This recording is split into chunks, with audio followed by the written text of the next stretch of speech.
I distribute with a review of the Jordan MVP 92. As you can see, this is a lot of silhouettes from the Jordan 7 has been implemented here.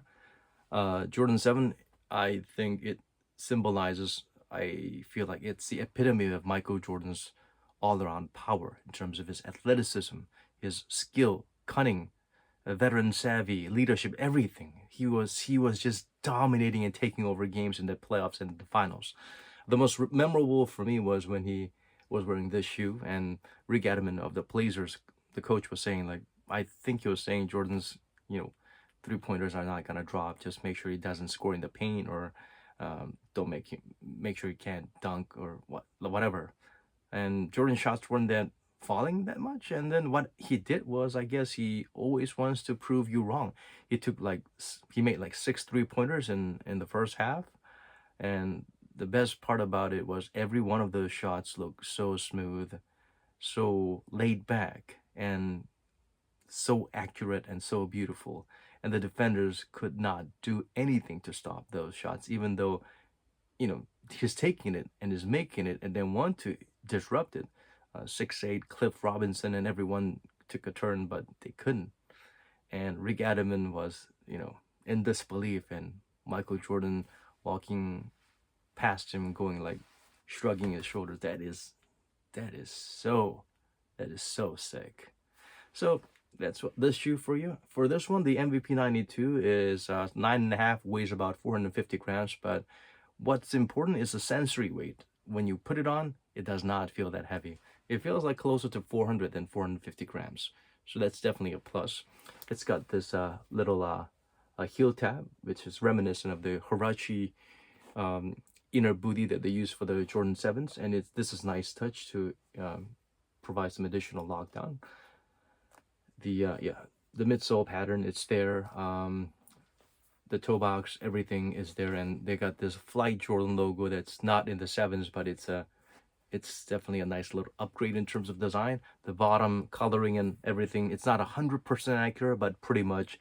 These split ends to make the outsole more flexible, and the little bubble air cell kind of traction. I thought it was stupid. I thought it was just for show, but it actually works better than I thought. If you recall the Zoom Flight 5 Jason Kidd signature, they became retroed over and over again, became one of the hot crowd favorites in terms of low profile, great traction shoe. That had this a lesser significant, a more inferior version of this bubble popped pattern on the heel, and the traction was incredible. Now imagine having twice the depth and thickness all around. So not bad.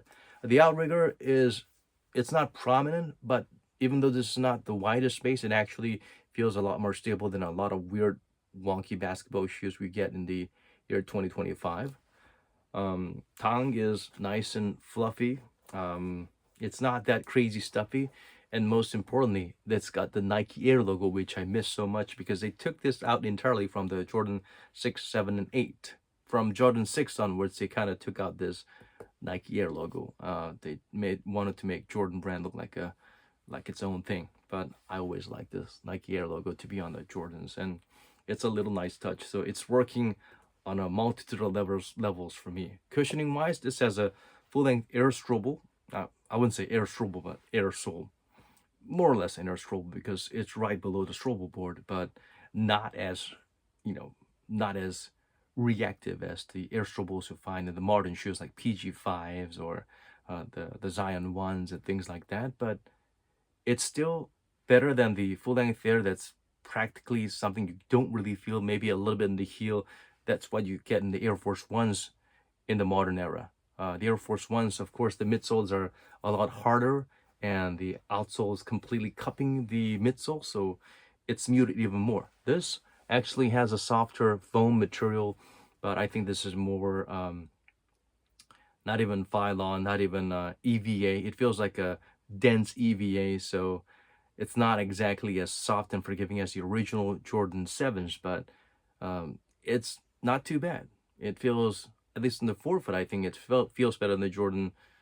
Overall, I think it's slightly better than the Jordan 7 in terms of cushioning. Jordan 7 was, you feel a little bit of air in the heel, but not much in the forefoot. This is pretty plush all around. Another thing that enhances the cushioning is the insole. This is a PU type of dream cell kind of insole, which is pretty thick and not crazy thick, but it's really substantial. And the top coating, it's very suede to make sure you're not sliding all over the place. But unfortunately, one downside is this part is a bit shiny and slippery. So on top of the strobo board, if you really aggressively move around in this, unless you really lace up your shoe tight, you might feel it moving and lacking a bit of friction. So I would say if you're gonna actually wear this to shoot around and things like that, definitely put some double-sided tape here and then place it here and let the glue react to the body heat and then mold together so it won't be sliding around. The upper portion is pretty much identical to the Jordan 7s.